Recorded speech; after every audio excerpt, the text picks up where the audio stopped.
Sarah, is this the first Democratic convention you've attended? It is indeed. I have attended only one other convention in my life, and it was in 2012 Which one? In Tampa. The Romney Convention. The Romney Convention. And this is different than that.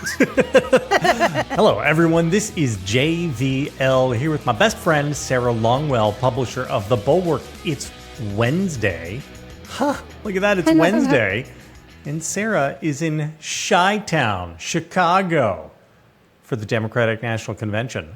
Well, give me your impressions so far. So I guess the big moments so far have been AOC, Hillary, Michelle Obama, Barack Obama, Steve Kerr, sort of, but you don't know who he is. I know who he is. Then tonight we have Bill Clinton and then Tim Walz. So give me your thoughts. What is the vibe like out there amongst the people? Yeah, so like I said, I haven't been on the convention floor yet, but in the hotels and just like downtown, man, it's a party. People are pumped. People are excited. Everybody's doing this comparison with Obama 08. Again, no real context for me on that. I was a King person. That thing. You were? Was it? Well, I mean, I do think people are so excited. And I watched the Obamas last night, ordered some sushi, watched it from the hotel. And I got to say, Michelle Obama, it's funny. I know I've talked about this with you, that when you ask voters, like, well, who's your dream candidate? Who do you want to see run? Everybody always says Michelle Obama. And I'm always kind of like, I get that. Because I think there's something about people they can sense that she doesn't want to do it, so that they feel like she'll be good at it.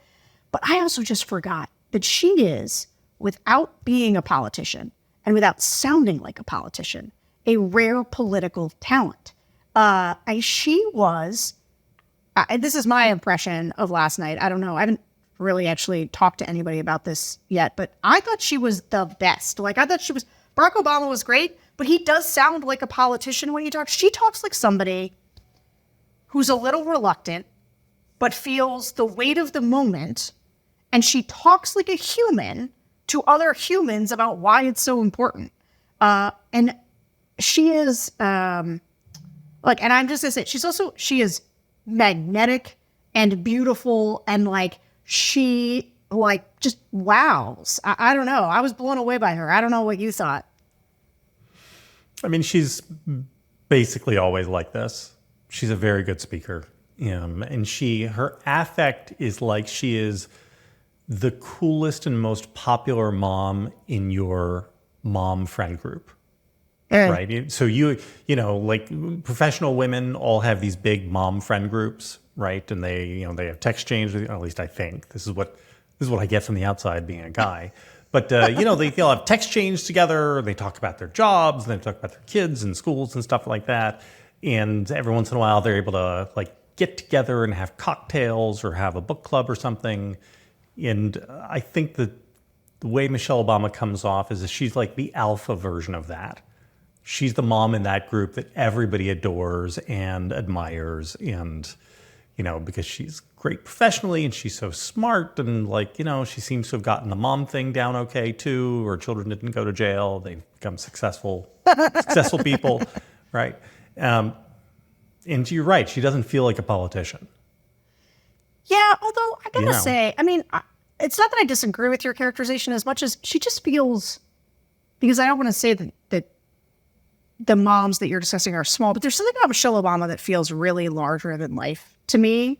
And you're right that she's accessible in that way. Like, she feels normal, but also, I don't know. I was watching her last night thinking, politicians wish they could connect with people like this, wish that they could talk to people like this. And I was just struck by how Barack Obama, because I'll say one of my criticisms or critiques or just impressions, especially of the first night, one of the reasons AOC really stood out is because when you listen, when I listened to J.B. Pritzker last night, I was like, this sucks.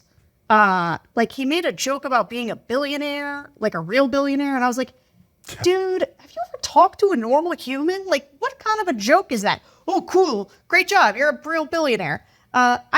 didn't find him compelling, but I found AOC actually brought, and I also think she has just improved tremendously as a political talent. But her ability she was so good. And I did not even agree, although it's funny because she instead of doing specific policies, she hewed much closer to sort of a broad pro-working class. And so there were certain things she said that I kind of like weren't for me exactly, but like on points, on style, but even on substance in terms of her ability to connect on a human level with people, like that was where she was crushing, and where I think you listen to Jamie Raskin or there's just a bunch of people like Chris Coons, like they're all fine. There's nothing wrong with what they said. I could have gotten up and had a beer and come back, and I don't think I would have missed anything like particularly interesting or dynamic. But when I was listening to Michelle Obama, I was like, this is unmissable. Like, this is a moment where she is able to express our political moment to us and like help say to people, and here's what we need to do about it. In a way that just felt really authentic and good. Yeah, I mean, she felt like her sleeves were rolled up, right? Yeah. Like she was there to do the work and to tell people, come on, let's all get in and do the work together. Yeah. And you don't have to be invited. You don't have to wait for the Harris campaign to call you. Just go out and do something. Find a way to be useful.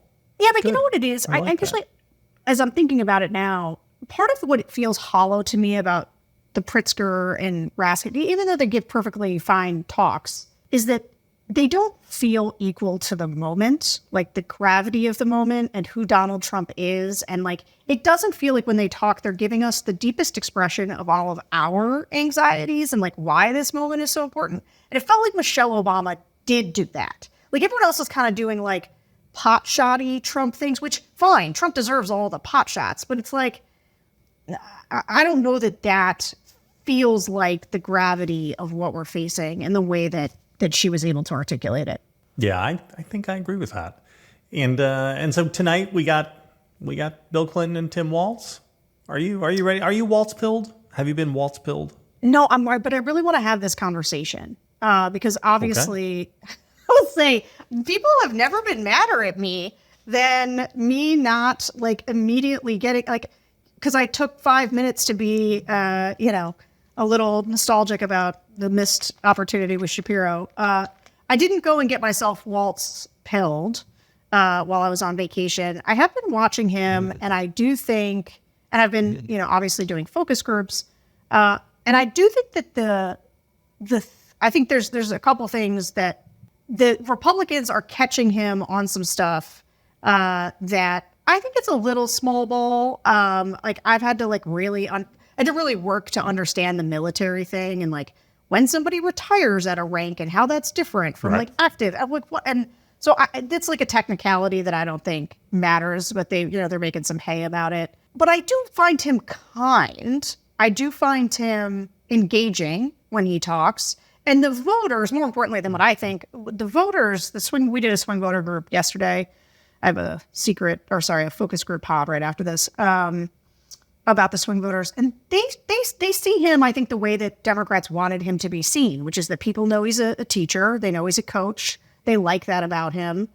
Somebody used the term everyman. He seems like an everyman. And I think that is working. I'm not so much Walz-pilled as I am, like, I understand why she picked him. I understand what they see in him and why they picked him. And I also think you know who else was amazing last night? Doug Emhoff was amazing. And I think that this is, I was just doing this panel, and there's one of the sort of discussions that I think is going to loom over the next couple of months around the election is like, is this become kind of a girls versus boys election? Because I do think we're going to see a gender split as large as we've ever seen one in this upcoming election. And so, safe prediction.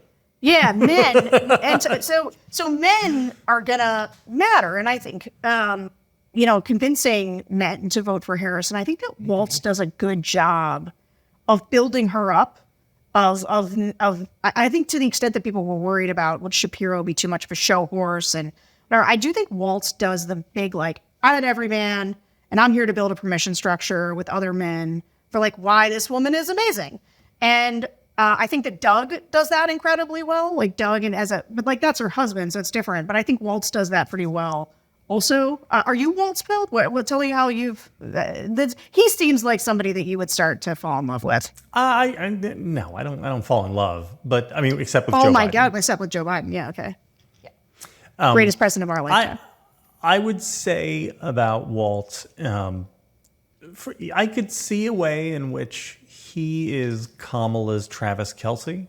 You see what I did there? I sort of do in the sense that I know who that is, because that is the guy dating Taylor Swift. Right. But I don't understand who is the like analogy. A super manly. So, he's like super supportive of Taylor Swift. He is his own guy with his own thing going on, which is also super manly. But he's also clearly her second banana. She's Taylor Swift. She's a billionaire. She's like the most important person in pop culture. And he's just a professional football player, a very good professional football. So maybe Waltz is a little bit like that, right? Impressive in his own way, able to be super supportive of her while also not being like a beta cuck type. Like, he's a real man.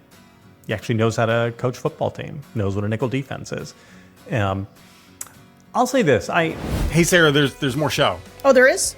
Yeah. Are we still talking? We have more talking? We're still talking. The talking goes on. But that's only for the people who are inside the Velvet Rope, the Bulwark Plus members. Oh, they got to subscribe. Yeah. Tell them to subscribe. Tell the people, You should subscribe, Sarah. Guys. Why wouldn't you subscribe? You get all kinds of things. You get some extra me and JVL. You get some extra me and George Conway. You get JVL's Triad. This is one of the best things the Bulwark offers. I read it at least once or twice a week. Yes. Go and subscribe. We'd love to have you.